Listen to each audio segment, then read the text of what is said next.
Hello, how are you today? Welcome to Positive Parenthood. It's not quite 6:30, so we'll just give people a minute or two to hop on.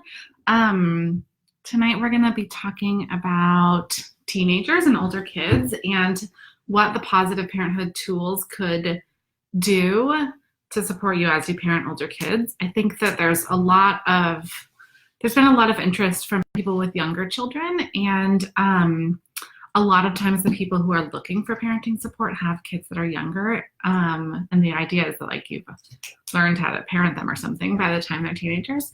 And I think some people might wonder if positive parenthood tools can be applied to your older kids or can help you through particular challenges that have started when your kids are teenagers or adolescents. And it certainly can. And that's what we're here to talk about tonight. So yeah, we of course welcome people who have kids of all different ages, and this really is a parenting approach that you can use when your kids are 2, and you can use it when your kids are 12, and when your kids are 17, and whatever else. When they're 30. Or not. So maybe we can just go ahead and start off, Mom, and you can talk a little bit about why this approach matters or makes a difference for people who have older kids, in addition to people who've got little ones. Like, what is it about this approach that makes it applicable to all different ages? Absolutely. That's a great question. And it's a question I hear over and over from our families that come to us. And what I'd like to share is this way of being is an interaction style that goes from children all the way up through adults.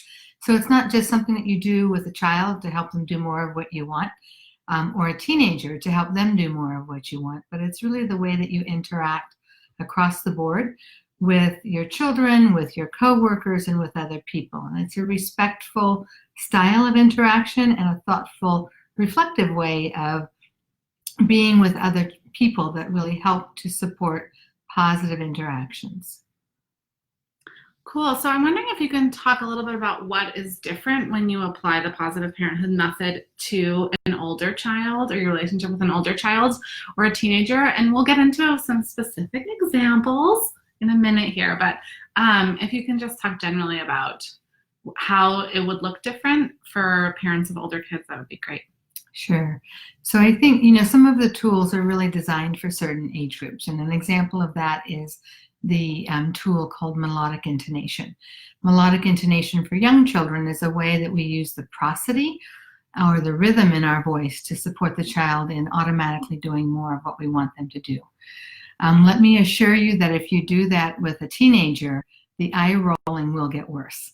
So we have to be respectful of the child's age and understand what the child needs at various points in their development and adjust the tools accordingly.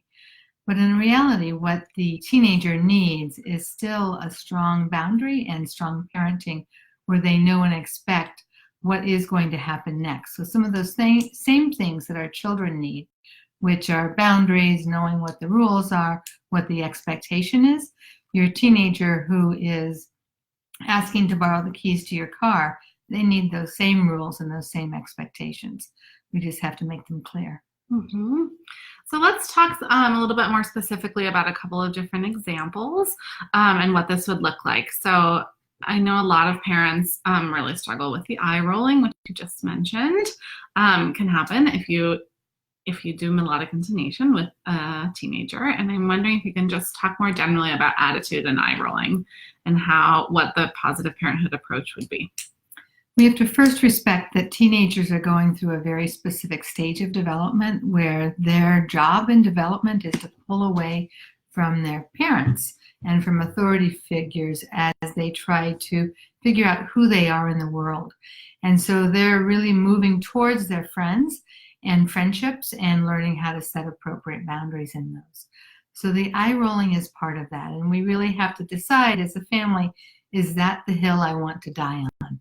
Or is that something that I know I can just define it? Wow, that's an eye roll. I can tell you don't think what I said was very important. And just state the facts. For some children or teenagers, they know that already. And just hearing you say that might bring the smile to their face. For others, you might get yet another eye roll. But we have to have a way that we hold on to that and understand the I roll. And the understanding of it is that at this point in time, the child's trying to assert his own authority, which is a normal part of development. And so we want to provide that room for him, and yet at the same time, provide the boundary that the child needs. Some parents want to put down the absolute black and white rule, you're not allowed to roll your eyes at me. And that's lovely. And I would say for most families, that's a challenge that can't be met. So I always think when I'm going to set a rule with a child, I want to set a rule that I can manage and I can be sure that it happens. And knowing that eye rolling is part of what teenagers do, I wouldn't set that as a rule. I would say, I know that when you eye roll, it means you think that what I just said didn't matter or didn't make sense. I don't know if you want to share with me your thought or if you just want to hold it to yourself. And I have to, at that moment, hold myself in as neutral, that I don't care. If you want to share it with me, that's great. I am willing to listen. And if you feel like it's just something you want for yourself, that's okay as well. So maybe you can talk about staying neutral, because I know for a lot of people it's really annoying when teenagers roll their eyes and slam doors and do things that just feel really rude. So what are your thoughts on how parents can stay neutral through those things? Right. So that's when we talk about co-regulation and your Buddha phrase. So we have to first recognize that this is part of the child's developmental process, that they're going to be pulling away from parents, and there's different ways that they do that. And then we have to continue to work at helping your children connect to you as the parents in positive ways. And then I might just say directly, I think it's so important to be direct and upfront with kids and with teenagers that, when you roll your eyes, it really is hard for me. And sometimes it might even make me mad. And I'm trying to work on that. And I hope from your end, you can respect that it's hard for me when you roll your eyes, and maybe think about not rolling them as often. And so that's a respectful conversation between the between the teenager and the adult. We can't force anything to happen, and we might as well be honest about that. So we have to say, well, what can I do? Is I can share who I am and that bothers me, and that I would really like it if you didn't roll your eyes at me. Trust me, it will still happen. It's okay. Okay, so let's talk about a few examples. From your own practice, maybe you can pick an example of a teenager that was doing some of these things or being otherwise challenging, and how you supported the family to manage the situation. Yeah. I can think of so many children with this profile. And, one family I remember in depth, they had an older girl that came through our class that we were offering at the time, and she was the oldest. And I think there's some, I don't know if the right word is shame or something, that the family felt differently from the other families because they had the oldest girl in the group who in every other way was so typical, but her behavior toward her parents was not. And this was a girl who performed in school. She was an A student, very bright teenager, but get her into her home with her two parents and her younger brother, who was definitely a trigger for her. And she screamed and yelled and threw things and all the kinds of things that it's hard to have a child do. How old was this? She was 13. She was 13 at the time they came through the class. And so when I went into the home where, we do a home visit, typically our presentation in the home is really supporting the parent in that moment, knowing how to help the student or their child that they're working with. But in this case, I had to first work with a 13-year-old, and I had to say, wow, I bet you know that your parents are coming to a class that I'm offering. So I had to be honest. And, they realize that it's really hard at home, and I'm here to try to figure out if there are things that I know that might make it easier for you, so that the way you are at school, you can be at home. And she said that she basically hated her brother, which is a pretty common story that comes out. And he definitely was a trigger. He was a little guy who was a gymnast and very, very skilled.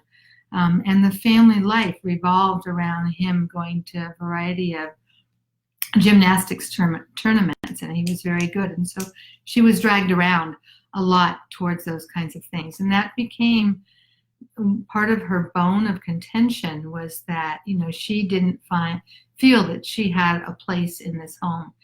And so what we talked about, so she shared with me her concerns, and then I became her voice back to her parents, talking about what her needs were. And so we have to understand the teenager's needs and honestly respond to them, because while it may not be completely accurate from the parent's perspective, it is her perspective. And listening to the story that her family described, this family definitely did have their life revolving around their son's gymnastics.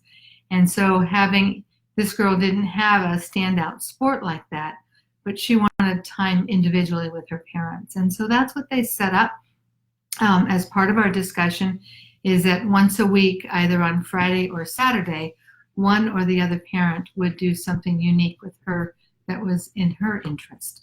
And it gave her a space in the family, and sometimes that's what we have to do, is to figure out how to provide space for our older students who need to be heard as well.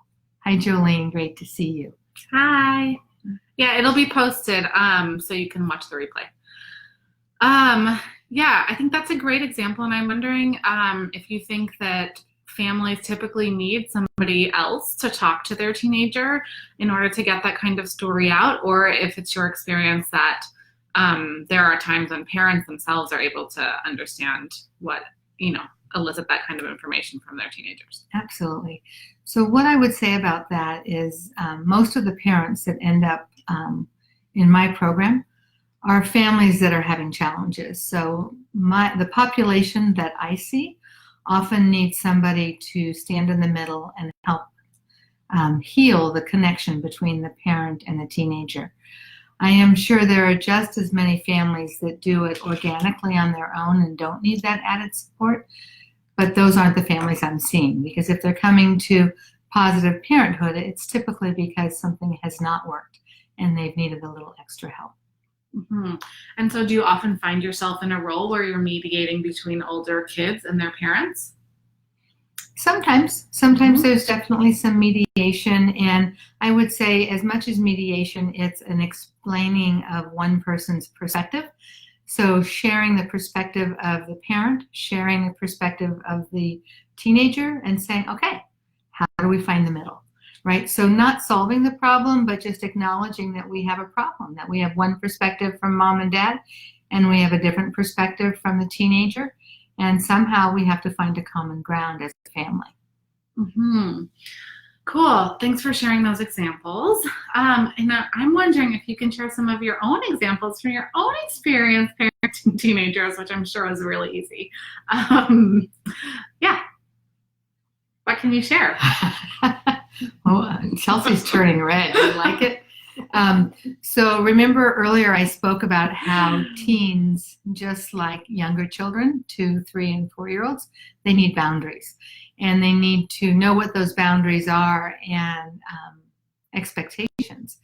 And Chelsea brought up earlier that sometimes teenagers get into the business of slamming doors, and that's a way of sharing anger, right? And Chelsea remembers that because she's a redhead.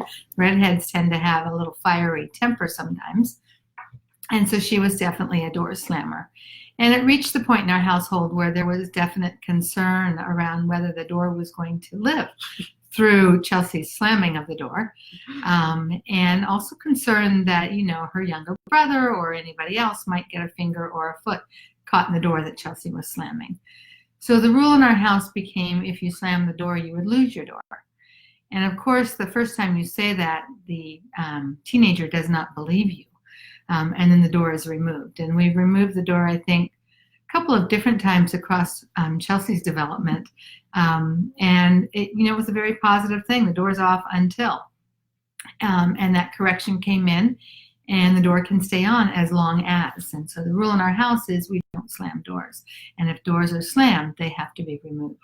And that was a quick level of understanding for Chelsea. But I know she has another story she wants to share. Well, before we go to the other story, okay. I want to push you on this because there is a place, I think, for teenagers to be able to access privacy. Mm-hmm. And so I want you to talk about what the tension there is when you're putting up a boundary or making a rule around something that will compromise other developmentally appropriate needs that the teenager has. I appreciate that. And so I might even just define that for the child. Gosh, I know you need your door because you're at that age where you really want your privacy. But in our house, in order to have a door, you have to know that doors are, I know, Chelsea, doors are not slammed. That's the rule. So I want to honor your need for privacy, but I'm only willing to do that if you're able to honor our need for doors being closed gently. And so you really have to have that kind of just open and frank discussion. And if the rules are broken, then you have to go forward with the consequences, which, as you know, for you were a door that was removed. Okay. Great. So we're going to do another example. And I will tell you this story from my perspective as a teenager, and then my mother will share how she managed this. So when I was a teenager, I lifeguarded, and I used to drive to lifeguarding. And I went to 7-Eleven once, and I backed into this car, whatever. It was like a worker van, and there was no mark on the worker van, so I just left. But there was a mark on our car, a small mark, like the size of the palm of your hands, like not a big deal.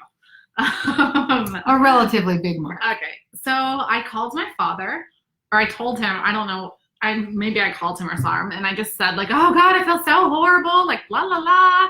And he was like, oh, it's okay, don't worry about it, it happens to everyone. And I was like, oh yeah, because the other guy probably did a hit and run on me. And he totally believed it. He totally was like, it's okay, it happens, like blah blah blah. So I thought I was off fine. And then my mother came home, and I'll let you talk about how you manage that situation. And the only reason that we're bringing this up is because I do think it is really common that teenagers lie just lie about what has happened in order to situate themselves in particular ways, so that they don't get into trouble. So yeah, how do you manage that? So, there was a lot to be said for Chelsea's story. It was, like Chelsea, dramatic. There was a flair for the how terrible it was that this person backed into her and then sped out of the parking lot. So it was a bigger story than she told. And as you listen to it, I think there's something about mom intuition where it's just like, oh, wait a minute, is this story exactly right? But, as she said, she had her father wrapped around her baby finger, clearly believing her story, and had now situated herself in the bathtub to calm down in a bubble bath. And as I sat with the story and I looked at the baseball-sized ding on the back of our relatively new Dodge Caravan, it just didn't sit quite right that a car had done this, right? I couldn't just put my head around looking at what happened to the back of the car, which really wasn't the big deal, and the story. So, I just, I said to Chelsea, listen to her story, and then I said, I think that 7-Eleven might have video cameras in their parking lot. And, it's important for that person that hit you that he not get away with this.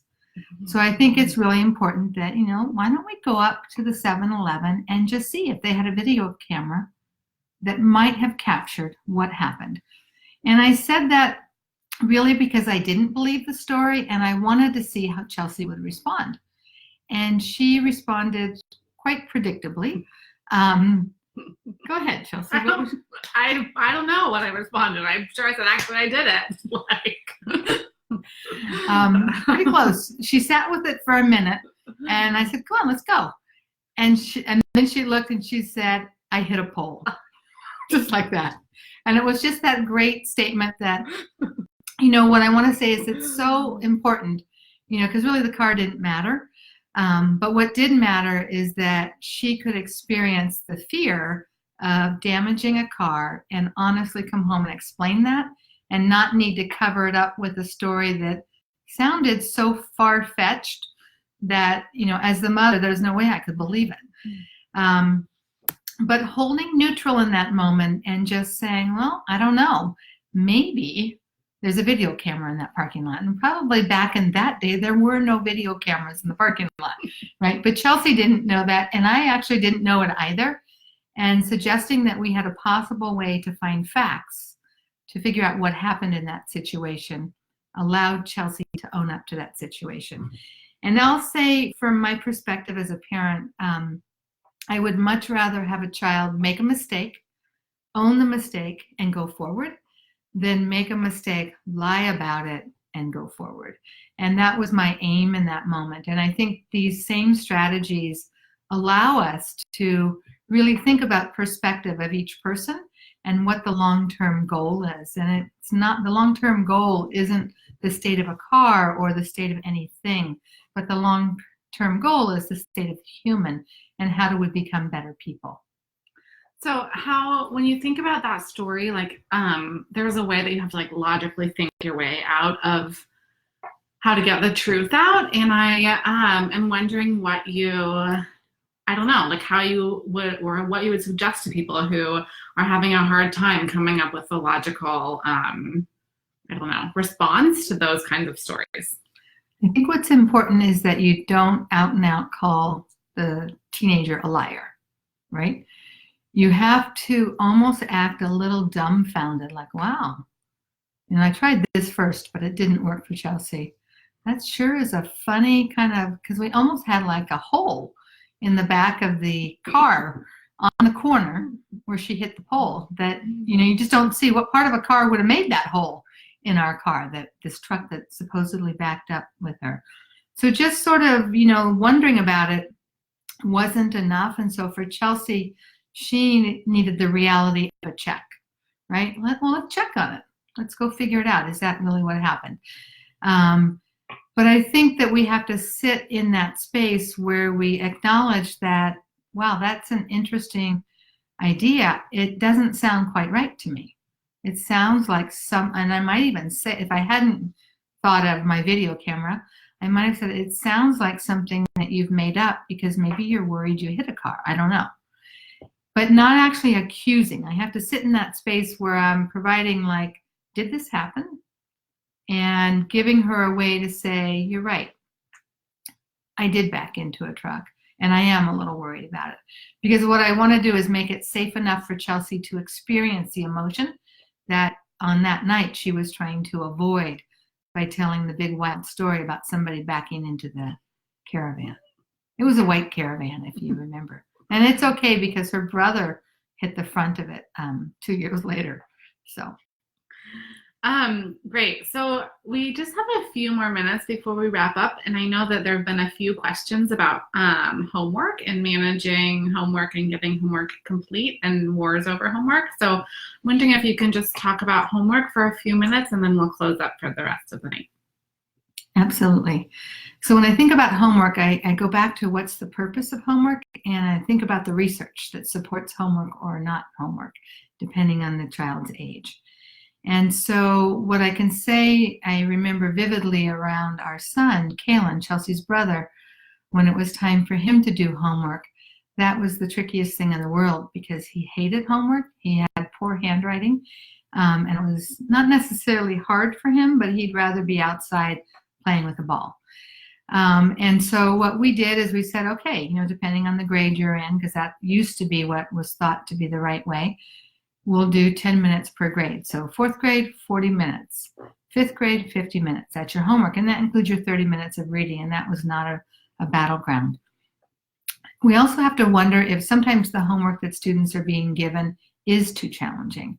And in those cases, they don't really understand it. They didn't understand it at school. And now they're with you, the parent, trying to explain it to them. And so sometimes having a neutral person who is not the parent be the one to explain it, whether you need to use a tutor to shore up your child's learning, or whether you need to just write a note on the homework and say, gosh, he didn't understand how to do this. Can you help him tomorrow? What I don't want is for the child to be set on the bench at recess the following day and told they have to do their homework by themselves, because if they couldn't do it at home, my expectation is they really didn't have the knowledge base to do it, or it took more time than they could tolerate. So as children get older, we know that there is benefit to doing homework. Middle and high school, there's not much research that supports it for the elementary age students. So I'm more willing to sign out at that point. For What do you middle, mean sign out? Sign out, just write a note at the top, worked on homework for 30 minutes, and then terminate it. Okay. And put your signature on it. So then it's the parent's fault, not the child's fault. Because what I want to have clear communication with the teacher is that if I sign it out, it's because it was too much for my child to do this evening for whatever reason. And is that a thing that's okay? I know that a lot of parents are really stressed about homework. It's okay for them to tell their child's elementary school teacher that they cannot complete the homework or it's too much? It's okay. It's your child. Mm-hmm. And I think we have to respect that each child is unique and different. And for some children, getting homework, it might really take 10 minutes, and 10 minutes as a first grader is okay. But for other children, that homework might take an hour and a half. And an hour and a half for a first grader is not okay. And so we have to be respectful of the child's developmental profile and what's being asked. And some well-meaning teachers might, by accident, give out homework that does not fit the developmental profile of that child. And as the parent, you know your child. And if he's just squirreling around, that's a different situation. I'm going to help motivate him. I might use a clock that I can write on and say, gosh, we've got 15 minutes, and then we get to play for 15 minutes. And that would be playing something the child really liked. And then if he wasted his time, and we know sometimes our kiddos do this, then I would say, uh-oh, we're pushing into our playtime. I don't know, do you want this to take this much time? And I'd hold my hands up. Or do we want to make it short and take this much time, and then we'll have that much time for playtime? So really the way that we explain it to the child makes a substantial difference to their willingness to complete what they can.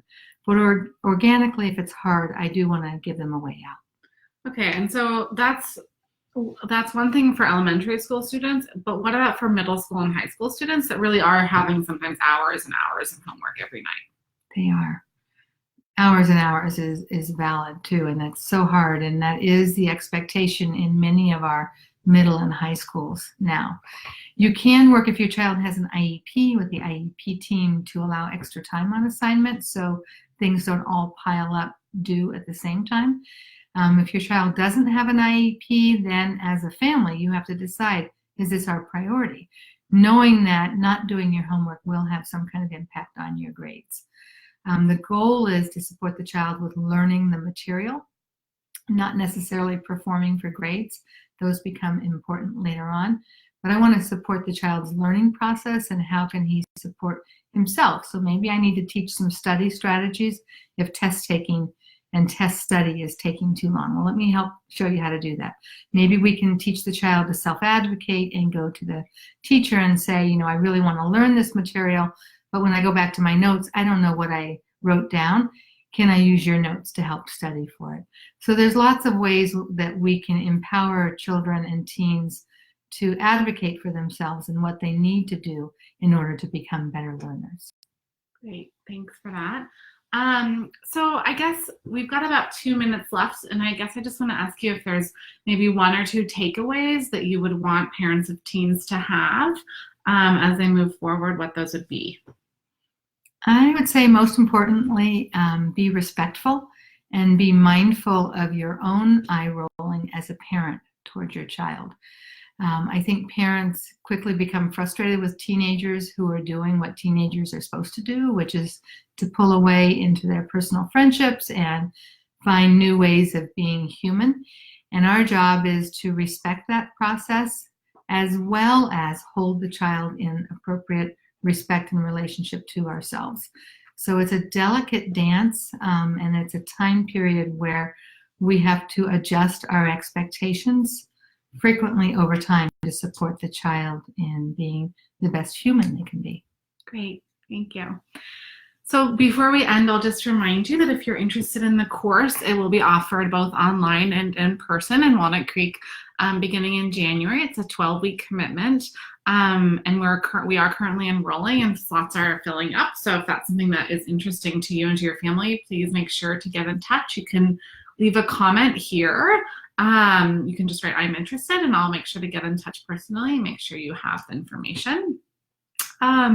We also have open the Positive Parenthood community, which means that you get access to all of the tools that Robin talks about during these weekly chats and many more tools, as well as to our private Facebook group. The community is a self-directed experience, so you learn at your own pace and you can pick and choose the tools that work best for you and your family, and reflect on those tools with the community in the Facebook group.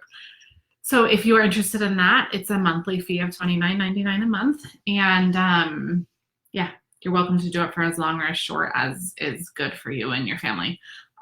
So if that is also interesting to you, go ahead and you can write "I'm interested" in the comments and we'll be in touch personally. We look forward to talking to you next week. We're going to talk next week about what to do when a kid's caregiver and or teachers are using really different methods and your kids are struggling with their nanny or babysitter or teacher. And maybe you have some positive parenthood ideas or knowledge that you would like to impart to those people, but you're having trouble helping your kid adjust to different kinds of styles. So we look forward to seeing you next week. We'll be live again Tuesday at 6:30 PST. All right. Great to see you guys. Bye-bye. Bye.